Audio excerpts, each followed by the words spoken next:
வீடியோல நம்ம AI with data science என்ன and அதோட feature scopes என்னன்னு கம்ப்ளீட்டா பார்க்க போறோம். So, AI with data science is an interdisciplinary. இங்க வந்து நம்ம machine learning, deep learning, programming languages and mathematics பத்தி கம்ப்ளீட்டா பார்க்க போறோம். So, mathematicsல பாத்தீங்கன்னா statistics, probability, vector and calculus use பண்ணுவோம். கோடிங்ல பாத்தீங்கன்னா ஒரு programming language தேவைப்படும். அதுக்கு இங்க Python, R programming and MATLAB use பண்ணி பண்ணலாம். So, AI ல நம்ம ரெண்டு கான்செப்ட்ஸ் பத்தி பார்க்க போறோம். ஒன்னு machine learning and deep learning. Machine லேர்னிங்ல நம்ம NLP மோஸ்டா ரீசெண்டா முக்கியமா யூஸ் பண்ற டாபிக் அண்ட் டீப் லேர்னிங்ல நம்ம வந்து கம்ப்யூட்டர் விஷன் பத்தி மோஸ்டா பார்க்க போறோம்.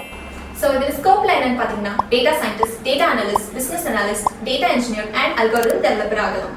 ரீசெண்டா வேர்ல்ட் எகனாமிக் ஃபோரம் ப்ரெடிக்ஷன் என்னன்னு பாத்தீங்கன்னா AI almost 85 million job Rolle's ஃபியூச்சர்ல ரீப்ளேஸ் பண்ணணும்னு சொல்றாங்க.